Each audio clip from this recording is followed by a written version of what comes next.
এবার আমাদের ঈদ শপিংটা একটু তাড়াতাড়ি হয়ে গিয়েছে।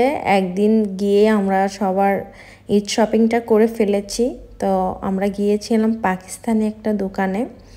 তো এখান থেকে বরাবরই আমরা ঈদের শপিং করে থাকি। তো ওই দিনকেও আর কি করে ফেললাম। ব্রিয়ান্নার জন্য একটা সারারা, রায়ান্না আর ব্রিয়ানার সেম কালারেরই নেওয়া হয়েছে। আর আমিও একটা সারারা নিয়েছি। তো সেটাই আর কি দেখতেছিলাম যে কোনটা নেওয়া যায়। তো আবার অন্যদিকে ব্রিয়ানার আবার এই ফ্রকটা ভালো লেগেছে, এই জন্য ওই ফ্রকটা ট্রায়াল দিচ্ছিল। তো এখানে অনেক সুন্দর সুন্দর পাঞ্জাবির কালেকশনও ছিল। এখান থেকে ব্রিয়ানার পাপাও আর কি একটা পাঞ্জাবিও নিয়ে নেয়। তো এখানে আমি কিছু ব্রাইডাল গাউন দেখতেছিলাম আর কি, বেশ কাজ করা। তো এত আমি হ্যাভি তো কিনি না আর কি। দেখা যায় এখানে ঈদের ড্রেসগুলো এমনি একবারই পরা হয়, ওরকম পরা হয় না। তো ব্রিয়ানার পাপা আর কি ট্রায়াল দিচ্ছিল কোনটা ভালো লাগে। আসলে পাঞ্জাবিগুলো ভালোই লাগতেছিল। ওরা বলল নতুন আসছে ঈদ কালেকশন আর কি।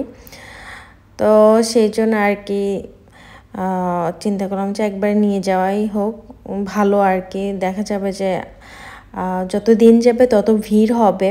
তো আমরা গতবার যখন গিয়েছিলাম প্রচুর পরিমাণ ভিড় ছিল, বাচ্চাদের নিয়ে কেনাকাটা করা ভীষণ ঝামেলা হয়ে যায়। এই জন্য ভিড় হওয়ার আগ থেকেই আমরা ঈদ শপিংটা করে ফেলি সবারটা। তো এই সাইজটা আর কি ছোটো ছিল, পরে আর কি সাইজ বড়টা আর কি দেখতেছিল। আর ব্রিয়ানা এই ড্রেসটা দেখাচ্ছিল ওর পাপাকে যে তার এই ড্রেসটা ভালো লাগছে। ড্রেসটা একদমই নর্মাল, আমার কাছে অতটা ভালো লাগে নাই। তারপরও আর কি বাচ্চা পছন্দ করতেছিল দেখে বললাম যে ঠিক আছে তোমাকে ট্রায়াল দেওয়াই। তো রায়ানার আর কি ড্রেস আমরা সিলেক্ট করলাম। তো এটাই আর কি ওরা প্যাকেট করে দিচ্ছিল। আর এখানে কিছু পাঞ্জাবি দেখতেছিলাম।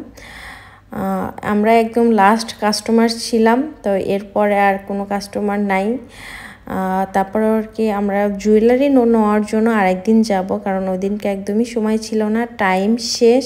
তো এখন আর কি বিলটা পে করে দিবে। তো চিন্তা করলাম যে একটা টিকলি নেওয়া যাক ব্রিয়ানার জন্য, এই জন্য আমি টিকলি দেখতেছিলাম।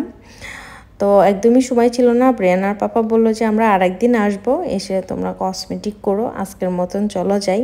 এই তো ছিল শপিং ব্লগটা। কেমন লাগলো জানাবেন। আল্লাহ হাফেজ।